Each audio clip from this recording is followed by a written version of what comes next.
आज आपण झटपट अशी सोया चिल्ली कशी बनवायची ते बघणार आहे। त्यासाठी मी हे पाव किलो एवढे सोयाबीन घेतलेत, अर्धा एक तास मी भिजत घातलेले पाण्यामध्ये। नंतर त्याला पिळून स्वच्छ धुवून घेतले आणि त्याला एक चमचा आलं लसूण पेस्ट, चवीनुसार मीठ, हळद, लाल तिखट असं सर्व मसाले टाकून सुके मी त्याला लावून घेतलेत आणि एक चमचा कॉर्नफ्लॉवर पण टाकला त्यात आणि असे तेलामध्ये तळून घेतलेत सोयाबीन।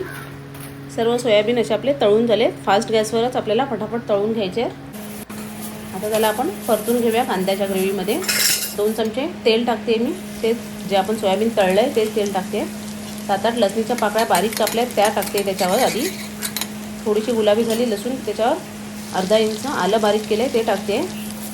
त्याच्यावर एक कांदा मोठा साईजचा मी कापला आहे तो टाकते। कांदा पण छान परतून घ्यायचा आहे। तुमच्याकडे जर कांद्याची पात असेल तर त्याचा कांदा वापरा।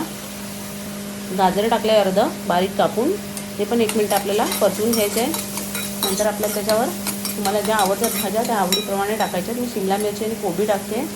एक शिमला मिरची घेतली आणि कोबीची 4-5 पानं बारीक अशी कापून घेतले ती टाकते। ते टाकून छान आपल्याला 1 मिनिट सर्व हे फास्ट गॅसवरच पटापट परतून घ्यायचं आहे। सर्व परतून झाल्यावर आता त्यात आपल्याला चिली सॉस, आधी मी हे सोया सॉस टाकते, 1 चमचा सोया सॉस टाकते, 2 चमचे चिली सॉस टाकायचं आहे, 1 चमचा व्हिनेगर टाकणार आहे। सर्व टाकून आपल्याला मिक्स करून घ्यायचे। गॅसची फ्लेम आपल्याला मोठीच ठेवायची आणि फटाफट हे परतून घ्यायचं सर्व भाज्या। आता मी बाजूला 1 चमचा कॉर्नफ्लॉवर घेऊन अर्ध्या वाटी पाण्यामध्ये भिजवून ठेवलं आहे ते पण टाकणार आहे ह्याच्यावर।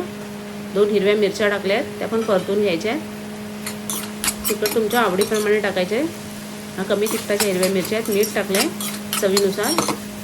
मीठ पण छान मिक्स झाल्यावर त्याच्यामध्ये मी कॉर्नफ्लॉवरची जी पेस्ट बनवून ठेवलेली ती टाकली आहे। त्याच्यात मी अजून थोडं पाणी टाकणार आहे कारण कॉर्नफ्लॉवरला लगेच घट्टपणा येतो, एकदम ड्राय होते आपली ग्रेव्ही, म्हणून अजून अर्धी वाटी पाणी टाकलं आहे आणि सर्व मिक्स करून घ्यायचं आहे। छान उकाळी आली की त्याला त्यात आपले तळलेले जे सोयाबीन आहेत ते टाकायचे। सर्व सोयाबीन टाकून मिक्स करून वरून कोथिंबीर घालून एक वाफ काढायची आहे। अशी आपली सोया चिल्लीची रेसिपी रेडी आहे। कशी वाटली तुम्हाला कमेंटमध्ये मला नक्की कळवा। आवडली असेल तर एक लाईक शेअर नक्की करा। चॅनलला नवीन असाल तर सबस्क्राईब करा, म्हणजे अशा छान छान व्हिडिओ तुम्हाला बघायला मिळतील।